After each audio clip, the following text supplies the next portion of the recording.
Hi and welcome to Positively Sparking, podcasts on internet marketing, online business, entrepreneurship and digital living. Today I'm with Kevin Oliver, CEO of the Cornwall Business Forum, a networking group that has grown to over 9,000 members in a short period of time. We chat with Kevin about how social media has proved a key element of the forum's success and how, despite the digital world, Kevin still believes real face-to-face connections are what makes the business great. So hi Kevin, how are you?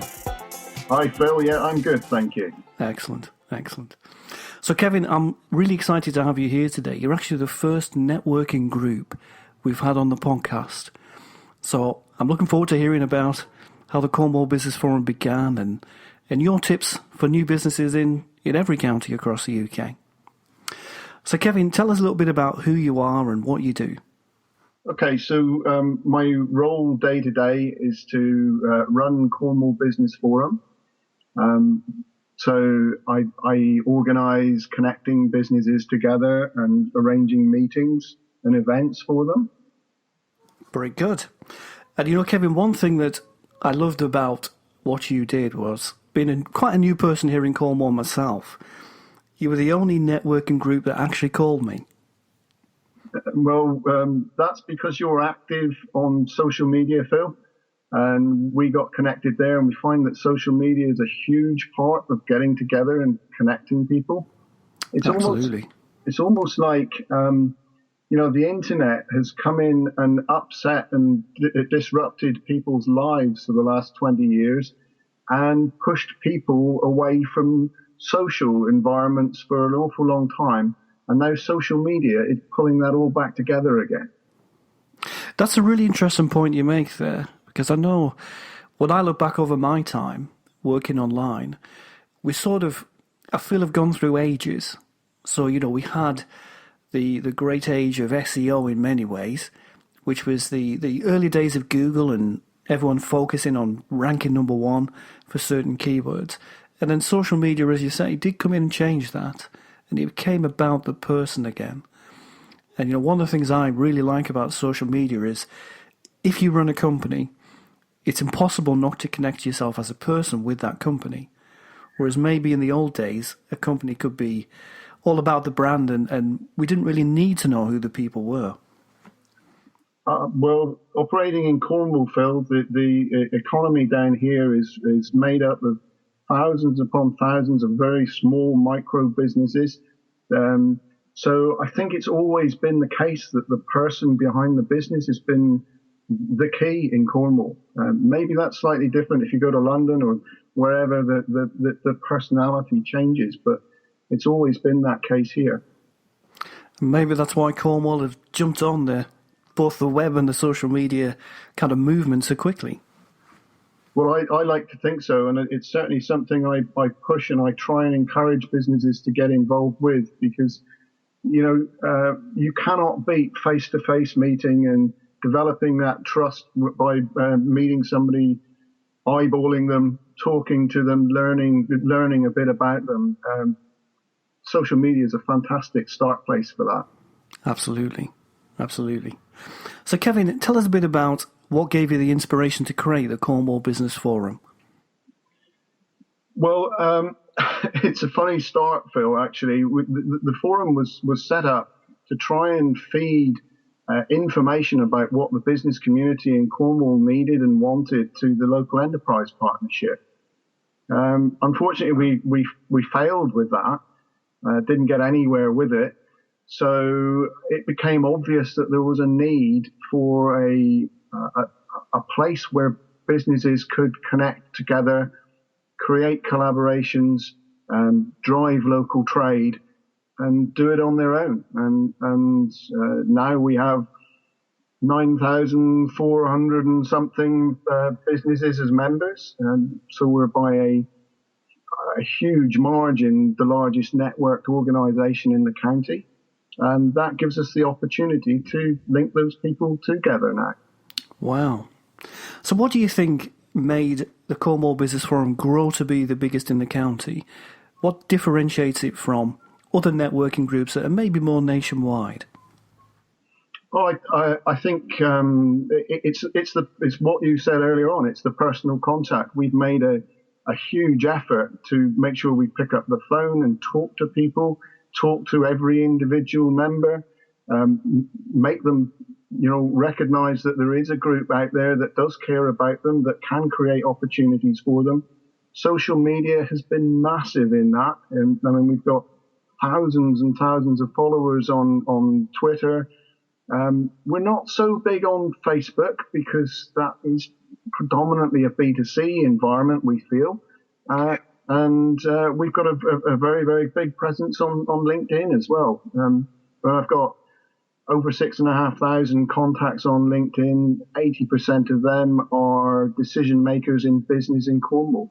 And as you know, with LinkedIn, you're sent updates on a daily basis. So I know if somebody's set up a new business, if somebody's changed roles, whether they're going through an anniversary and so on. And that gives us the real opportunities to engage with those people. Good stuff. And so those are really good numbers, Kevin. Those followings and followers, great figures to have. But how did everything start in the beginning? Did being part of that enterprise network in the original days of the Cornwall Business Forum give you a number of followings to start off with? Or did you start from scratch? No, we had to start from scratch, Phil, because we were challenged. A lot of business groups joined together. We held a number of meetings. We did a lot of market research to try and give the councils of Cornwall and the Isles of Scilly a guide to what the business community really wanted. We were the only private sector organisation to do that. We were the only private sector organisation to give them a prospectus for the Cornwall and Isles of Scilly Local Enterprise Partnership. But they chose a different route. So that left us, and they challenged us, saying that we didn't have a formal membership programme. So afterwards, after we failed, we decided that we'd set up a formal membership programme and get the numbers so that we have our own strong voice and we can work together with or without them. Wow. So you went off and did it yourself. Absolutely. So tell us about your first bit of promotion and then also your first event. Having been to one of your events, I found it very different to anything I'd ever been before in a massively positive way. I love the extra time, we had on one of your day events to get to know people. So it wasn't just a 1-2 minute introduction, end of. But tell us about how you began to get followers on social media and also what your first event was like. Well, I get the social media was the big start, Phil, because I needed to generate numbers. And the process was, let's generate the numbers first and then ask those people as they join what would help make their businesses stronger or more profitable, and then develop the membership program and the benefits wrapped around those needs and wants. So we didn't really actually start doing any events per se ourselves until September 2015. And then since then, we've been doing them once a week. And that started off with just a 3-hour meeting to start off with. And now they've developed into whole day events. And the plan is within 3 months to be up to 2 days a week to involve even more members. Wow. The demand is for what we're doing is growing and growing, and the word is getting out there that these things have real value. Absolutely. So in a world of social media and digital contact, what people are almost asking you is to come down and meet people in person, ironically. Well, it's amazing. The surveys that we've sent out to members asking them what would help their businesses to become stronger and more profitable, the same answers come back every time. And the top three, the very top one is always help us generate inquiries and sales online. Because people recognise that the future is with the internet. footfall in the high street has fallen. They've got to think of other ways of getting their products and services to market. And the internet is obviously key to that.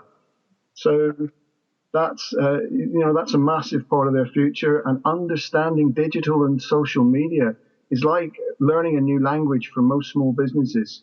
So any support that they can get in that respect, they're very, very grateful for.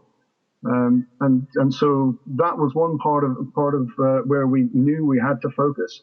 The second top question or answer, to our questions was an experienced person to share ideas with.